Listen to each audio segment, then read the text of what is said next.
DNA मित्रों, विश्लेषण की शुरुआत आज हम इस तस्वीर से करेंगे। यह तस्वीर नेपाल में तख्तापलट और सब कुछ जला देने वाले आंदोलन की सबसे खौफनाक और बर्बर तस्वीर है। आज प्रदर्शनकारियों ने नेपाल की आन बान और शान माने जाने वाले सिंह दरबार को आग के हवाले कर दिया। सिंह दरबार से इस वक्त तक की आग की लपटें उठती हुई दिखाई दे रही हैं। सिंह दरबार नेपाली सरकार की सबसे संवेदनशील जगह मानी जाती है। यहां से पीएमओ समेत कई मंत्रालय चलाए जाते हैं, लेकिन उग्र प्रदर्शनकारियों ने आज इस इमारत को जलाकर खाक कर दिया। नेपाल बीते 36 घंटों से जल रहा है।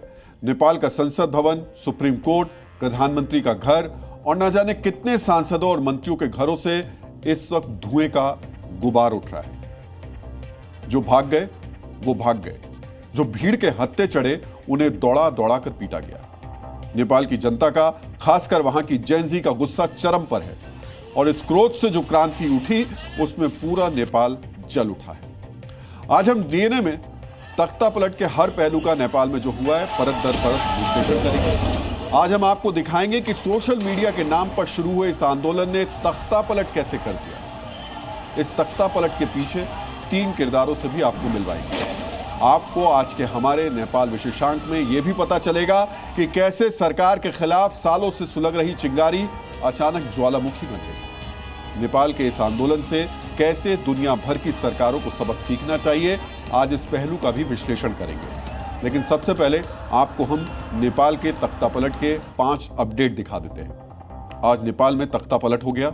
जेनजी आंदोलन के दबाव में प्रधानमंत्री केपी शर्मा ओली को इस्तीफा देना पड़ा। दूसरा, जेनजी आंदोलन में उग्र प्रदर्शनकारियों ने नेपाल की संसद, सुप्रीम कोर्ट, राष्ट्रपति भवन और प्रधानमंत्री केपी शर्मा ओली के घर को आग के हवाले कर दिया।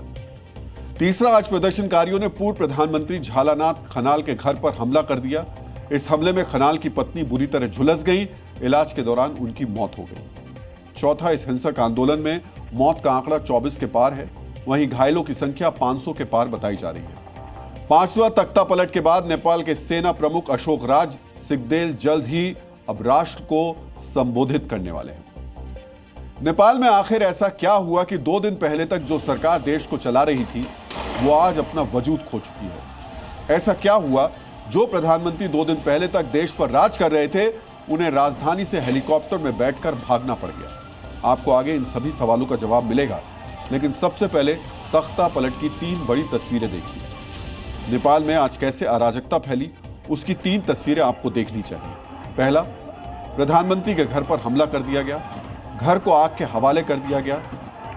एक पूर्व प्रधानमंत्री की पत्नी को जिंदा जला दिया गया। दूसरा, एक पूर्व प्रधानमंत्री के घर पर हमला कर दिया गया, उनकी पत्नी जो मौजूदा विदेश मंत्री हैं उन्हें लहूलुहान कर दिया गया। और तीसरा, पूर्व प्रधानमंत्री नेपाली कांग्रेस के अध्यक्ष शेर बहादुर देउबा के घर पर हमला किया गया, जिसमें वो बुरी तरह घायल हो गए।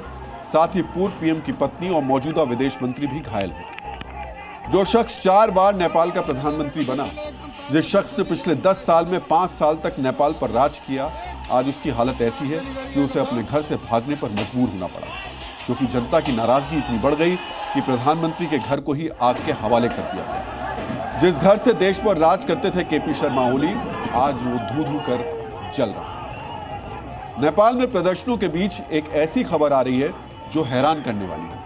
प्रदर्शनकारियों की एक भीड़ ने देश के पूर्व प्रधानमंत्री झालानाथ खनाल के घर पर हमला बोला और यहां भी घर को फूंक दिया। इस घटना में खनाल की पत्नी राज्य लक्ष्मी चित्रकार बुरी तरह झुलस गई और आखिर इलाज के दौरान उनकी मौत हो गई। एक और पूर्व प्रधानमंत्री नेपाली कांग्रेस के अध्यक्ष शेर बहादुर देउबा के घर पर हमला हुआ। उस वक्त घर पर देउबा की पत्नी और मौजूदा विदेश मंत्री आरजू राणा देउबा भी मौजूद थी। भीड़ ने दोनों शीर्ष नेताओं की बुरी तरह पिटाई की। भीड़ ने पूर्व प्रधानमंत्री को लहूलुहान कर दिया। एक वीडियो ऐसा भी सामने आया है जहां शेर बहादुर अपने घर के लॉन में बैठे हैं, सुरक्षा बल उन्हें घेरे खड़े हैं, लेकिन उग्र प्रदर्शनकारी उन्हें पत्थर मार रहे हैं। आंदोलन शुरू होने के 24 से 30 घंटे के भीतर काठमांडू में ऐसी क्रांति आई कि सत्ताधारी पार्टी के शीर्ष नेताओं को जान बचाकर भागना पड़ गया और जो पीछे रह गए उनकी जान पर बनाई। अब आपको हम नेपाल की राजधानी से आई आज की सबसे ताकतवर 3 तस्वीरें दिखाते हैं, जिससे आपको अंदाजा हो जाएगा कैसे नेपाल में लोकतंत्र की आज नींव हिल गई। जेनजी आंदोलन की आड़ में आज नेपाल की संसद भवन को फूंक दिया गया। सुप्रीम कोर्ट को भीड़ ने आग के हवाले कर दिया। साथ ही राष्ट्रपति भवन पर भी हमला बोल दिया। जिस इमारत में बैठकर नेपाल का भविष्य तय किया जाता था, आज नेपाली युवाओं के गुस्से ने इस इमारत को इतिहास बना दिया। सफेद रंग की इमारत से घंटों तक काला धुआं उठता रहा। आज सुबह हजारों की संख्या में युवा संसद की तरफ बढ़े। उन्हें रोकने के लिए सेना की तैनाती की गई थी, लेकिन भीड़ के गुस्से के सारे इंतजाम बौने पड़ गए और भीड़ ने संसद में घुसते ही आगजनी कर दी। नेपाल की संसद भवन में लूटपाट भी की गई। संसद के बाद भीड़ ने नेपाल की सर्वोच्च अदालत को निशाना बनाया।